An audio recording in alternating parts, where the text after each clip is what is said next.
Hello friends, आज की class में हम लोग आरआरबी ग्रुप डी में पूछे गए परसेंटेज के क्वेश्चन को करेंगे।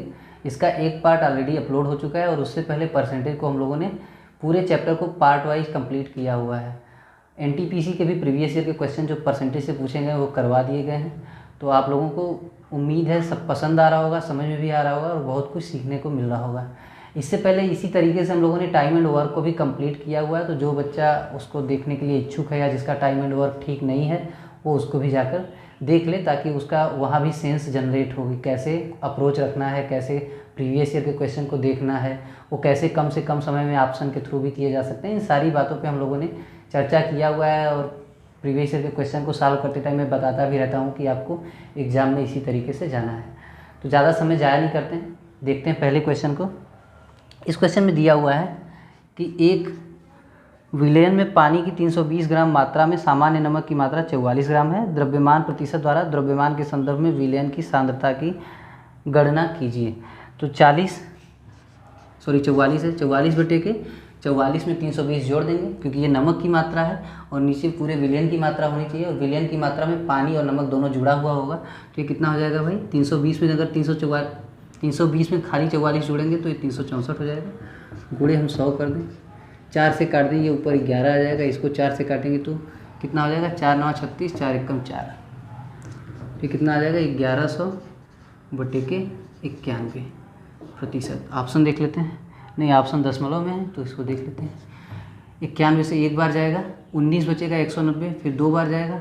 ऑप्शन देखते हैं, 12 से एक ही ऑप्शन है, 12.09%, तो ये हमारा आंसर हो जाएगा। ठीक है, एक और ऑप्शन है जिसमें दिया हुआ है 12.09 ग्राम। ठीक है, तो ग्राम में आपका आंसर नहीं आएगा, आपने परसेंटेज में निकाला हुआ है तो ये परसेंटेज में आएगा। ठीक है, तो इसलिए ग्राम वाले को हम नहीं चुनेंगे। ठीक है, अगले क्वेश्चन को देखते हैं। इस क्वेश्चन में दिया हुआ है कि फलों की एक टोकरी में 52% लीची है और 48% कीवी है। यदि वे संख्या में 50 हैं तो लीची और कीवी का अनुपात क्या है। देखिए, जो संख्या में 50 है उसका कोई मकसद नहीं है इस क्वेश्चन में करने के लिए। ठीक है, उसे आप करेंगे, वो खाली उलझाने के लिए दिया हुआ है। मैं उसको भी ऐड करके आपको दिखा देता हूँ, लेकिन जो इसका तरीका होगा वो यही होगा कि अगर प्रतिशत वैल्यू दोनों की पता है तो आप सीधे सीधे इसको इस तरीके से कर सकते हैं। 52% और 48% दिया हो, परसेंटेज से परसेंटेज कट जाएगा, 4 से काटेंगे तो 13 बार में ये कटेगा और 4 से ये 12 बार में कटेगा। ठीक है, तो ये आपका आंसर हो जाएगा। अब यहाँ पे मिस्टेक बच्चे क्या करते हैं कि भाई दिया हुआ कि 52% ये है और 48% ये है, तो ये ऐड करके 100% का मान दिया हुआ है 50। ठीक है, तो 52% का मान फिर निकालेंगे, फिर 48% का मान निकालेंगे, फिर नंबर निकालेंगे इसका और इसका, और फिर रेशियो निकालेंगे। उतना आपको करने की आवश्यकता नहीं है। अगर दोनों के प्रतिशत मान पता है तो आप डायरेक्ट प्रतिशत से निकाल सकते हैं, उस संख्या को छोड़ दीजिए। ठीक है, इस क्वेश्चन में दिया हुआ है कि 85 में से 40 छात्रों ने 50% से कम अंक अर्जित किए।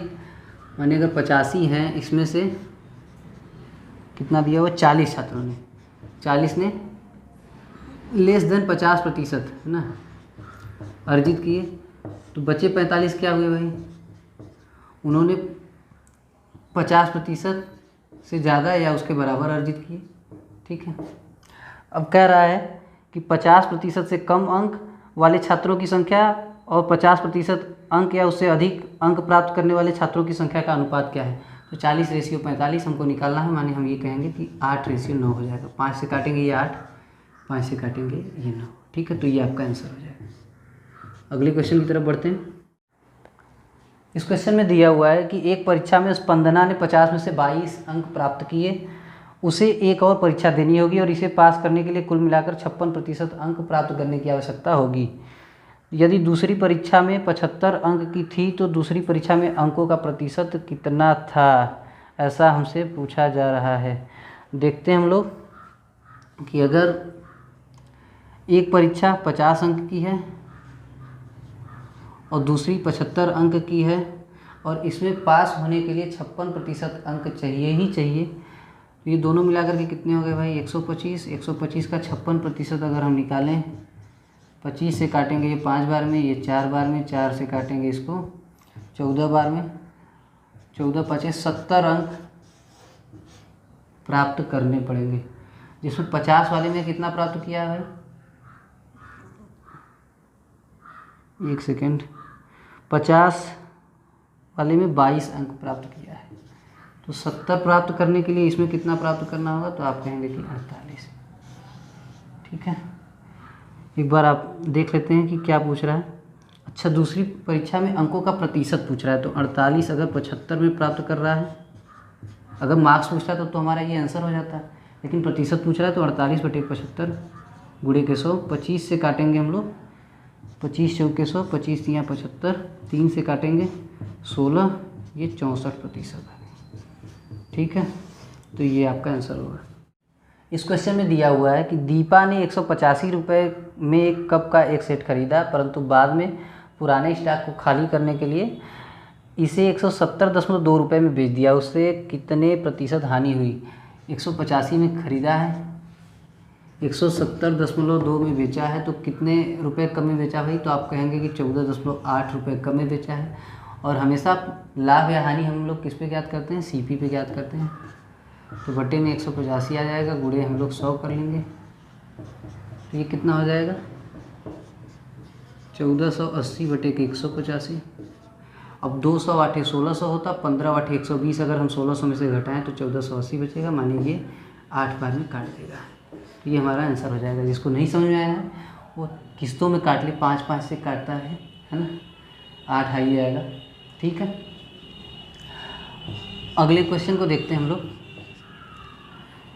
इस क्वेश्चन में दिया हुआ है कि 20% तक की किसी वस्तु की कीमत को कम करने पर 20% की बिक्री में वृद्धि होती है, तो अर्जित राजस्व पर क्या प्रभाव पड़ता है।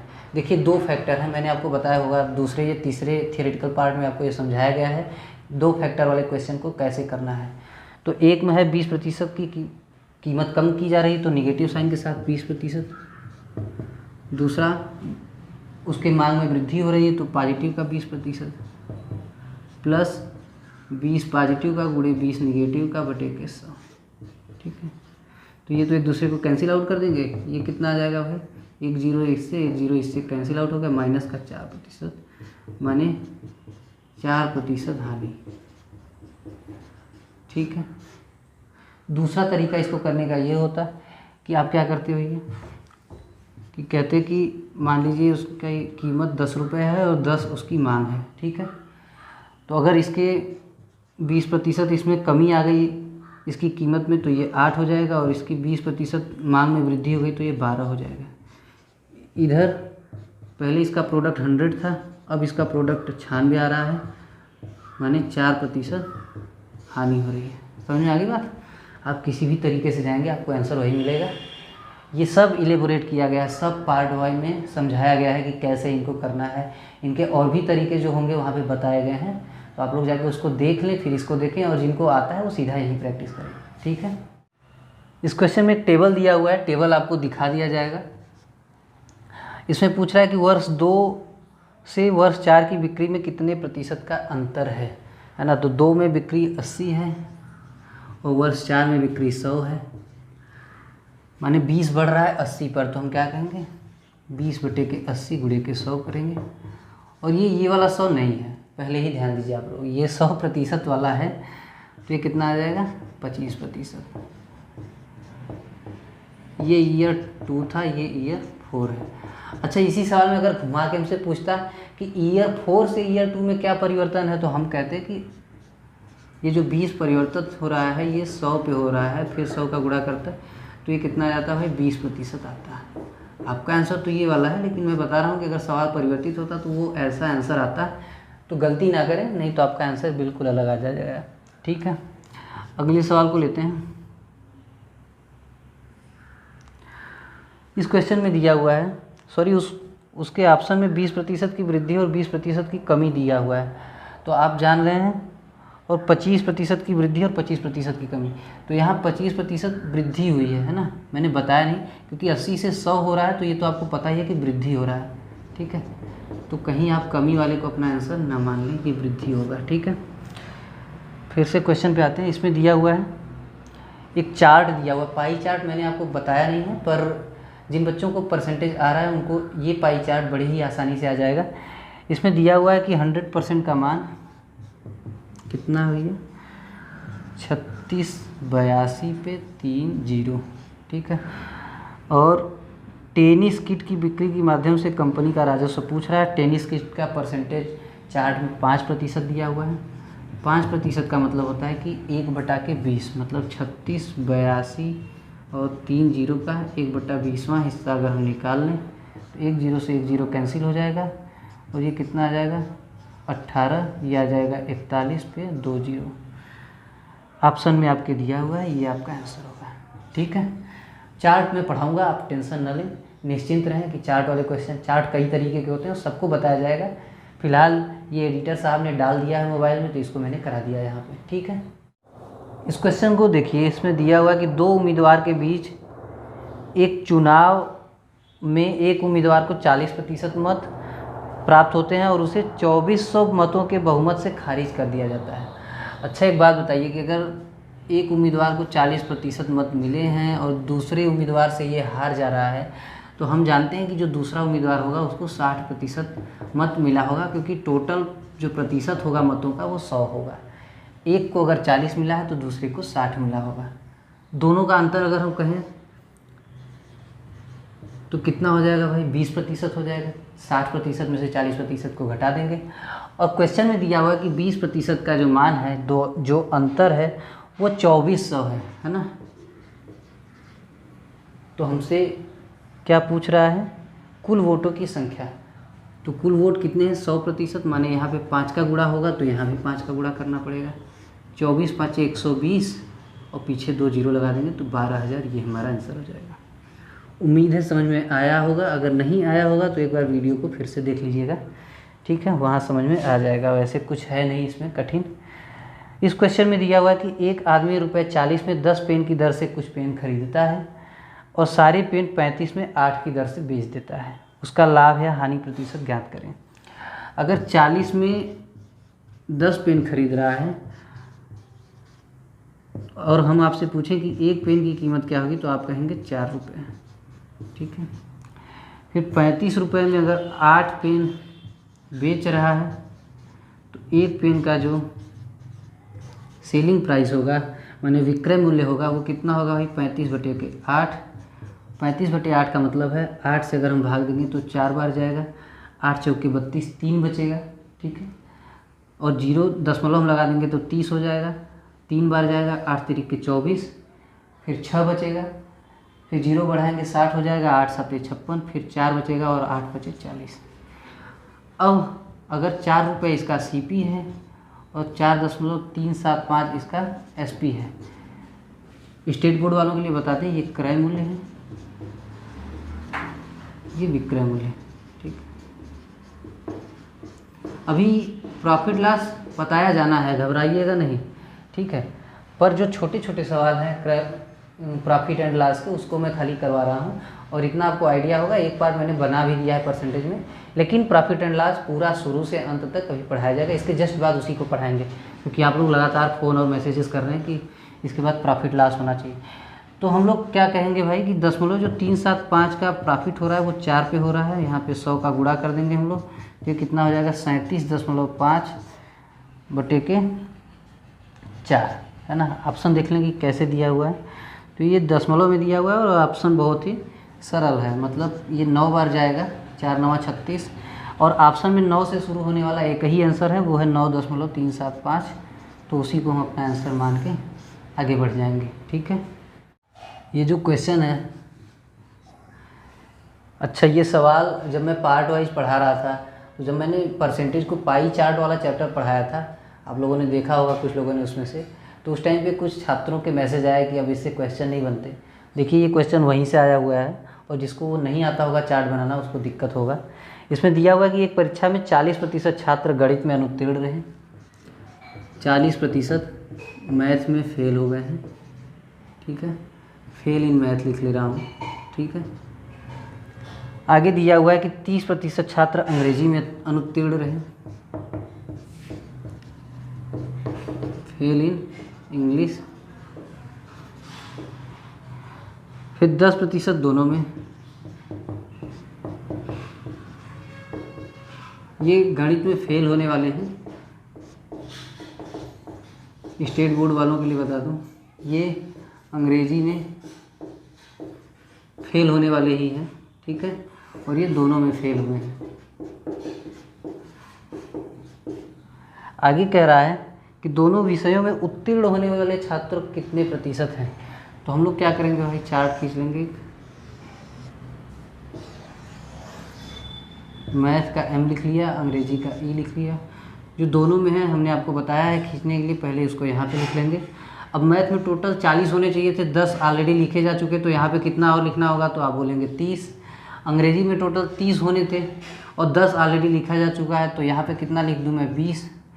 अब जो टोटल फेल हुए हैं 20, 10, 30, 30, 60% टोटल फेल हुए हैं, है ना। तो टोटल पास कितने हुए हैं भैया, 100 में से घटा देंगे तो 40% पास हुए हैं। ये आपका आंसर हो जाएगा।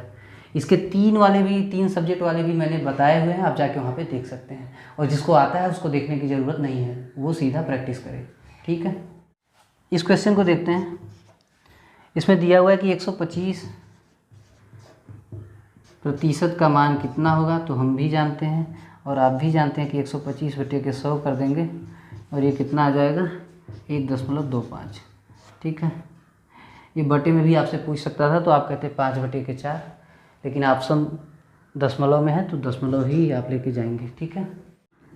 इस क्वेश्चन में दिया हुआ है कि एक दुकानदार के पास विभिन्न किस्मों की काफ़ी ब्रांड है। स्टोर की 55% बिक्री एस्प्रेसो किस्म की बीन्स बेचने से होती है और शेष 45% में अन्य ब्रांड बीन्स और पाउडर बेचने से होती है।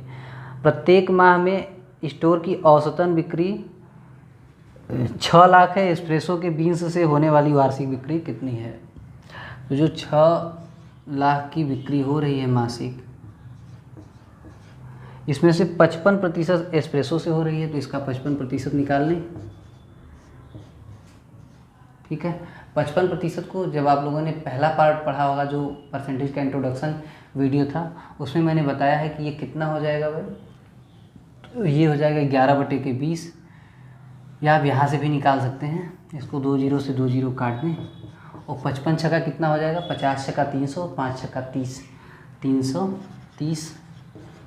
अब पीछे हम लोगों को ये 3 0 लगाने होंगे, 1 2 3, ठीक है। तो ये हो जाएगा एस्प्रेसो बीन्स से एक माह में होने वाली कमाई। हमसे क्या पूछ रहा है, वार्षिक बिक्री पूछ रहा है, तो इसमें हमको 12 का गुणा करना पड़ेगा, ठीक है। तो 12 3 36 के 6 हाथ में लगा 3, 12 3 36, 3 39 और पीछे 3 0 लगा देंगे हम लोग। ये हो गया हमारा आंसर, ठीक है। अगले क्वेश्चन की तरफ बढ़ते हैं हम लोग। इस क्वेश्चन में दिया हुआ है कि रामू की आय रोहन की आय से 25% अधिक है। तो हम मान लें कि रामू की जो आय है, रामू की नहीं मानते हैं, रोहन की मानते हैं। रोहन से अधिक है 25%, तो रोहन की आय 80 मान लेते हैं। तो इससे 25% अगर अधिक करेंगे, 25% का मतलब होता है 1/4, 1/4 का मतलब है 20, 20 इसमें अधिक करेंगे तो ये कितना हो जाएगा भाई, 100, ठीक है। अब क्या पूछ रहा है कि रोहन की आय रामू की आय का कितना प्रतिशत है। माने रामू की आय अगर 100 है और रोहन 80 है, तो हम ये कह सकते हैं कि ये इसका 80% है, ठीक है। ये आपका आंसर हो जाएगा। अच्छा, अगर क्वेश्चन में पूछता कि रोहन से रामू का आय कितना प्रतिशत है, तो आपका आंसर होता है 125%, ठीक है। क्यों, फिर आप 100/80 करके फिर बटे 100 करते, तो इस तरीके से आप कैलकुलेट करते हैं, है ना। फिर इसको काटते आप लोग 5/4, 25, 25 से 125, वैसे आपका आता है, ठीक है। नेक्स्ट क्वेश्चन देखते हैं। इसमें दिया हुआ है कि एक कक्षा में लड़कियों का अनुपात लड़कों के अनुपात से 5/3 है। माने गर्ल्स और जो बॉयज़ का रेशियो है वो कितना भाई, 5/3। और दिया हुआ यदि कक्षा की कुल क्षमता 48 थी, माने जो टोटल नंबर है वो 48 है, 8 यूनिट का मान 48 है, तो 1 यूनिट का मान कितना हो जाएगा, 6। माने 5 का मान 5 छक्का 30 और 3 का मान 3 छक्का 18। माने गर्ल्स टोटल 30 हैं और बॉयज़ टोटल 18 हैं। आगे दिया हुआ है कि 16.67% लड़कियाँ अनुपस्थित थी। 16.67% का मतलब है 1/6। ठीक है। 30 का 1/6 अगर अनुपस्थित है तो 1/6 इसका कितना हो जाएगा, 30 का 1/6 बराबर 5 हो जाएगा। 5 लोग अनुपस्थित हैं तो -5 कर दें, 25 लोग उपस्थित होंगे। ठीक है, देख लें क्या पूछ रहा है, उपस्थित लड़कियों की संख्या ही पूछ रहा है, तो 5 घटा देंगे तो 25 आपका आंसर हो जाएगा। अच्छा, ये 16.67% का क्या किया, कैसे 1/6 किया, ये सब आप परसेंटेज वाले चैप्टर में देखेंगे तो आपको समझ में आएगा, सब बताया गया है। ठीक है, इसीलिए मैं बार बार कहता हूँ कि पहले आप लोग जो थियोरेटिकल पार्ट है उसको देख लें, फिर इसको करें। या जिस बच्चे का मजबूत हो उसे ना ही ये क्वेश्चन अराइज होगा, उसे तो पता ही होगा कि ये कैसे आया हुआ है। ठीक है, जिनका तैयार है वो प्रैक्टिस करें, पर जिनका नहीं तैयार है वो पहले उसको देख लें थियोरेटिकल पार्ट को, फिर इसको देखें। उम्मीद है ये पार्ट भी आपको समझ में आया होगा और इसमें जो भी क्वेश्चन कराए गए हैं वो सब बेहतर ढंग से आपको समझ में आए। इन क्वेश्चन को थारोली आपको देखना है, नोट डाउन करने की ज़रूरत नहीं है, खाली उनको नोट डाउन करिएगा। मैं बार बार आपसे बता रहा हूँ, जो आपको टफ लगेगा, जो आपको लगेगा कि आपको नहीं समझ में आ रहा था कि इसको कैसे करना है, खाली उन्हीं क्वेश्चन को आपको लिखना है, सबको नहीं लिखना है, नहीं तो आपका बहुत ज़्यादा समय व्यर्थ जाएगा। चैप्टर वाइज आपने पढ़ लिया है, उसके बाद खाली प्रैक्टिस के टाइम उन क्वेश्चन को आपको लिखना है जो आपको कठिन लग रहा है या नहीं समझ आ रहा है, सबको नहीं लिखना है। इसके बाद जो मिसेलेनियस वाले 4-5 पार्ट हैं वो भी हम लोग आगे करेंगे, थोड़ा इंतजार करिए, सारा कुछ अपलोड होगा, मैथ आपको पूरा कराया जाएगा यहाँ पे। Thanks a lot for watching us, bye bye, take care of yourself.